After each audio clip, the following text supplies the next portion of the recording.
chers fidèles abonnés de l'Alliance TV. Des commandos français Bonjour. neutralisés.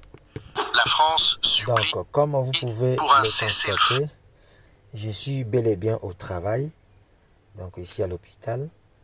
Je suis tombé sur une vidéo où il n'y a qu'ici à Alliance TV qu'on peut vous montrer des images pareilles en fait. Je sais que pour l'instant c'est un peu difficile pour qu'on puisse en parler, mais je vais vous laisser tous ensemble en même temps écouter cette vidéo. Donc, et vous verrez bien vous-même ce qui se passe en réalité par rapport à la France avec les éléments de commando français que notre armée est FARDC à neutraliser. Je vous laisse suivre, c'est parti. Neutralisés. La France supplie pour un cessez-le-feu. Le vent qui descend des collines de Minembwe ce soir transporte quelque chose que Paris ne veut pas que vous entendiez. Ici à... Non, attendez. Laissez-moi vous situer correctement. On est sur les hauts plateaux du Sud Kivu, dans l'est de la République démocratique du Congo. Et ce qui s'est passé sur cette piste d'atterrissage ces derniers jours pourrait bien rebattre les cartes de toute cette guerre. Vous êtes sur Africa Flashes.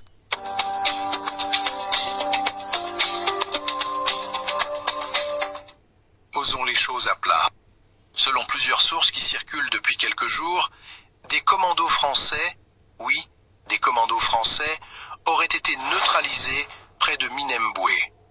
Certains parlent de soldats capturés. D'autres affirment qu'il y a des morts. Mais aucune source officielle française ne le confirme. Et c'est exactement là que ça devient intéressant. Parce que si c'est vrai, même partiellement, alors la France négocierait en silence pour que ces images ne sortent jamais. Pas de photos, pas de nom, rien. Imaginez la scène. Des familles, en France, qui attendent un coup de fil. Un ministère, à Kinshasa, qui aurait reçu la consigne de ne rien publier. Et un président, à Paris, qui continue de sourire devant les caméras comme si de rien n'était. C'est énorme si c'est confirmé. Et nous, à Africa Flashes, on pose la question simplement, si ces images existent, pourquoi les cacher, sauf si elles dérangent quelqu'un? Mais reprenons depuis le début. Depuis des mois, des accusations circulent selon lesquelles des éléments de la Légion étrangère française opéreraient aux côtés des forces rwandaises du RDF dans l'Est congolais. Le gouvernement français dément. Officiellement, rien. Officiellement, silence radio. Sauf que les bruits de couloir, eux, racontent une autre histoire. Et voilà où le dossier devient vraiment inconfortable. Selon plusieurs informations relayées ces derniers jours, non confirmées de manière indépendante, des forces françaises et rwandaises se seraient retirées de Minembwe après des revers sur le terrain, abandonnant la piste d'atterrissage locale. Si c'est exact, ça changerait quelque chose d'important.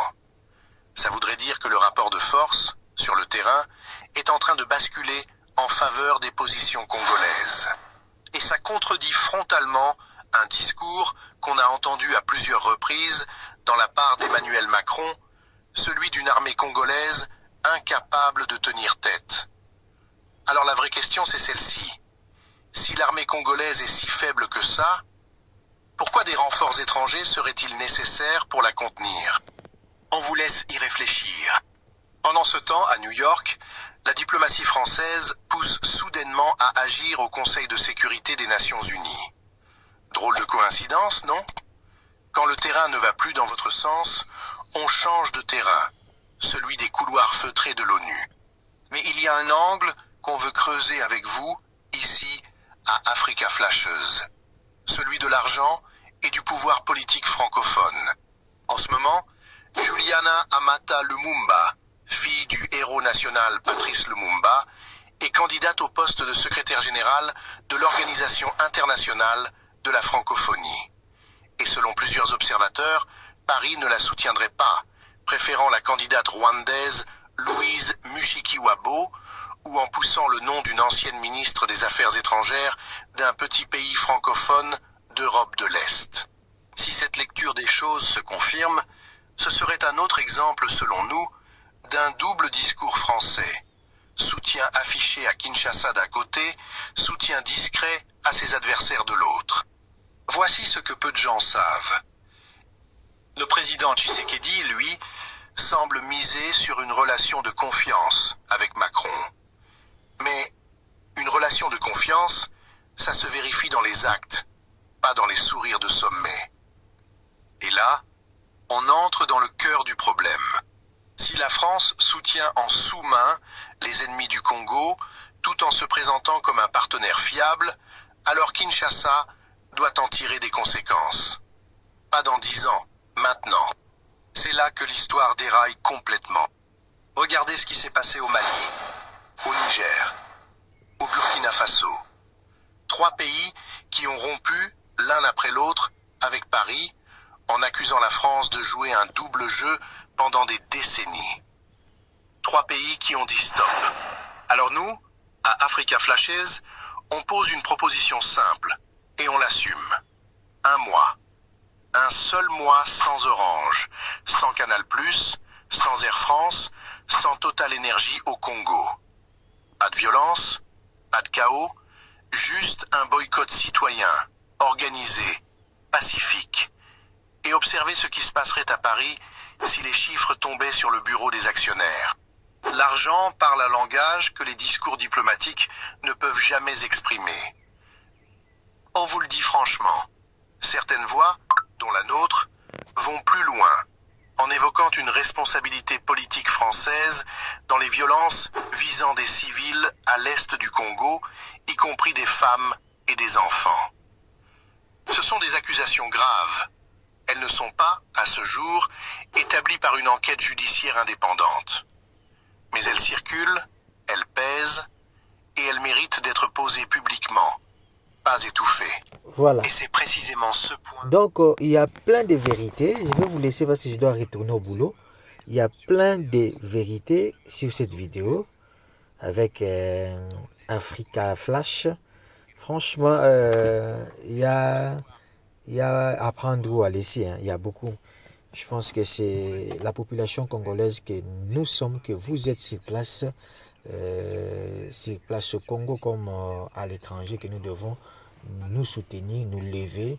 Et pourquoi pas, quand ils donnent les idées de boycotter tout ce qui est les entreprises